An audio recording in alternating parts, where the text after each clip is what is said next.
ये है कुसुमपुर का सबसे प्रसिद्ध पेड़ बरगद का। रमेश और सुरेश बरगद के पेड़ के नीचे दोनों व्यापार करते थे। ऊपर वाले की जय, ऊपर वाले की जय, ऊपर वाले की। मिलावटी बूंदी बेच के इसका पूजा करने का तरीका तो देखो।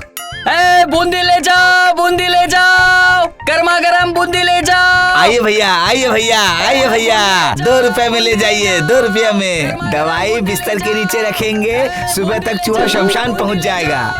गर्मा गर्म बूंदी ले जाओ। 2 रुपए में लीजिए, 2 रुपया, 2 रुपया। भैया जरा सुनिए, मुझे आपसे कुछ बोलना है। अरे आप बोलेंगे और मैं नहीं सुनूंगा, ऐसा कैसे हो सकता है? बोलिए कितने किलो बूंदी दूं आपको? नहीं नहीं नहीं नहीं, मुझे बूंदी नहीं चाहिए। कल मैं आपसे बूंदी ले गया था तो मेरे बेटे का बूंदी खा के उसका पेट खराब हो गया। वो बूंदी खा के बीमार पड़ गया था। मैं आपको यही बताने आया हूँ। अरे आप ऐसे कैसे बात कर सकते हैं? मेरे दुकान की बूंदी खाकर कोई बीमार पड़ सकता है क्या? जिस दिन आपके बेटे ने बूंदी खाई थी उसके पहले भी कुछ तो खाया होगा ना उसने? हाँ हाँ खाया था, दवाई खाया था। हाँ तो मुझे लगता है कि दवाई से उसका पेट खराब हो गया था। अरे अरे, आप तो बकवास करते हैं। मैं कभी आपसे बूंदी नहीं खरीदूंगा। आप मिलावटी वाली चीजें बेचते हैं। मत खरीदिए, उससे मेरा क्या जाता है?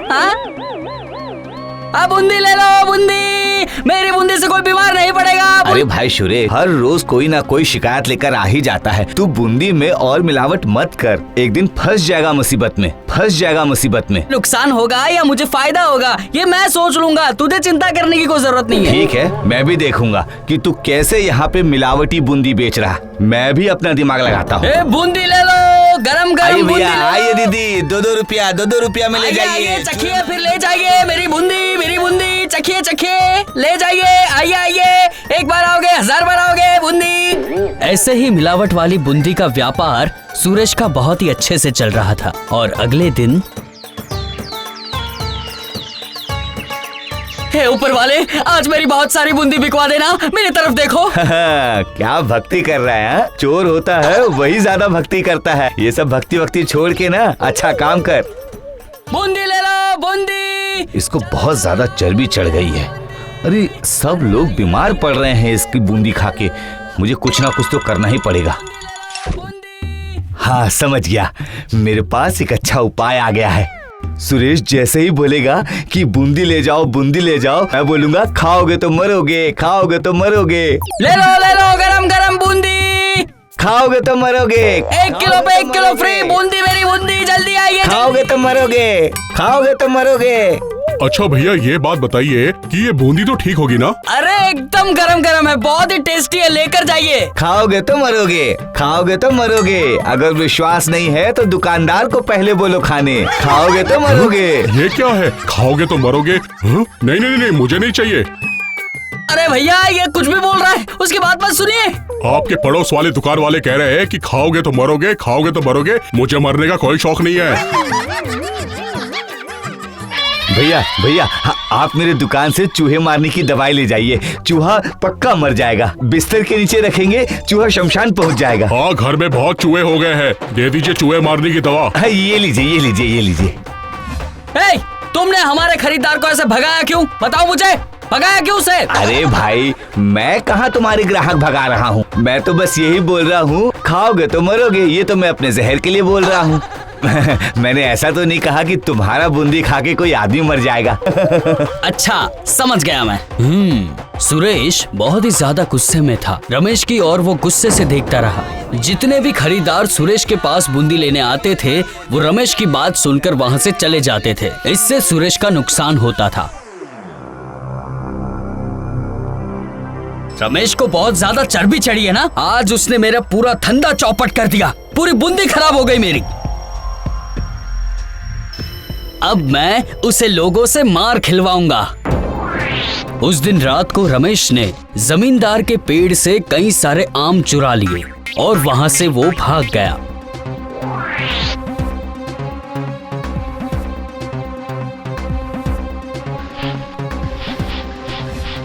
आम के छिलके और आम की गुठली सारे रमेश के घर के वहां पे छोड़कर आता है।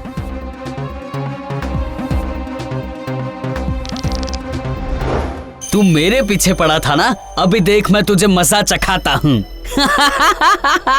अभी मैं तेरी खबर लेता हूँ, देख।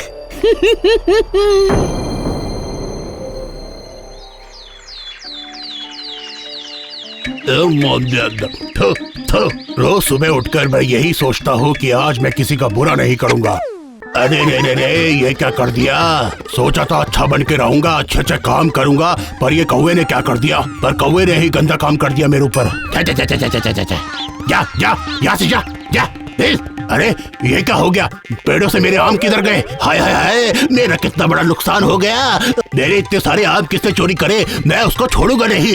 अरे कोई है? जल्दी आओ। बोलिए हुजूर। मेरे इतने अच्छे आम की पेड़ों में से आम किसने चोरी करा? उसको अभी पकड़ के लाओ, अभी पकड़ के लाओ। ठीक है हुजूर।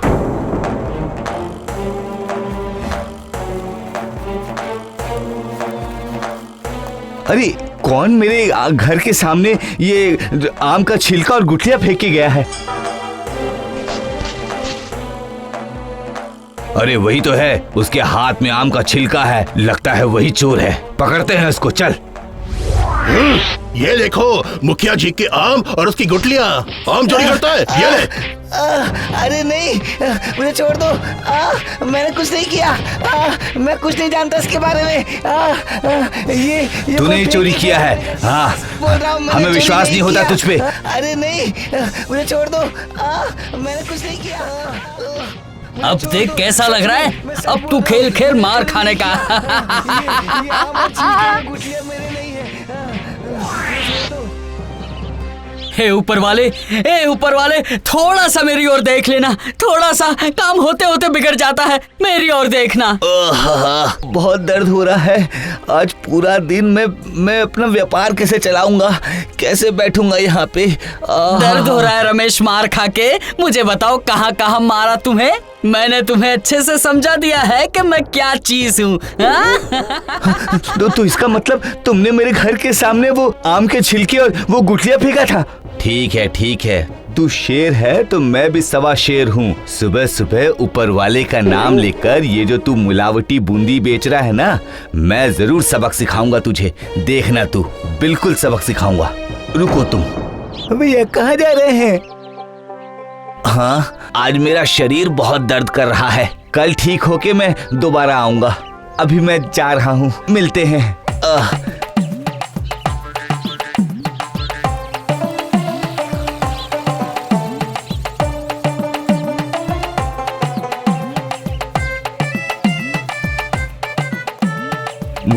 मुझे अभी काम खत्म करना पड़ेगा। एक कागज और एक कलम खरीदता हूँ, फिर उसको मजा चखाता हूँ। रमेश घर पर जाकर पेपर में एक चिट्ठी लिखता है और ऐसे लिखता है कि जैसे वो चिट्ठी ऊपर वाले ने लिखकर भेजी हो। लाल सिंदूर का टीका करके सुरेश के घर में पहुंचा देता है। ये हो गया, बस मेरा काम तो हो गया। अब मैं मजा देखूंगा। हट, जरा भी अच्छा नहीं लग रहा है। मेरी बूंदी तो बिक ही नहीं रही है। मुनाफा कैसे होगा वो सोचना ही पड़ेगा। ये किसकी चिट्ठी आई है?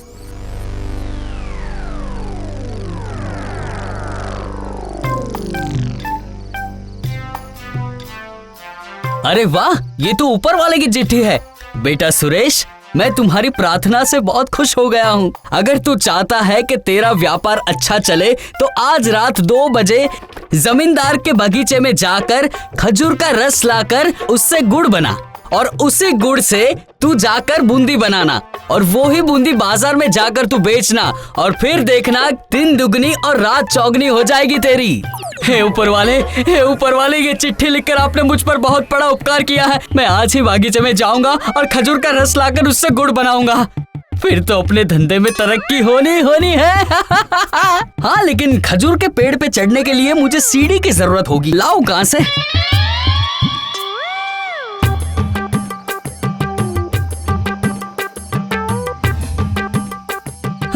अरे वाह, पेड़ पे हांडी लटका के ही रखी है, बस मुझे उसे उतारना है खाली, तो आसानी से कर लूंगा मैं।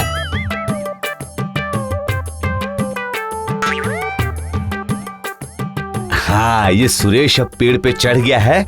अब मैं सीढ़ी हटा लेता हूँ, उसके बाद फिर जैसे ही पत्थर मारूंगा मेरा तो काम हो गया।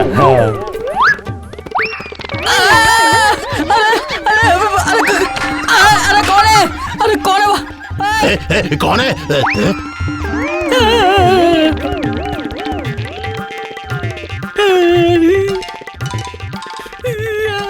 मेरे खजूर हांडी वो टूट के गिर गया।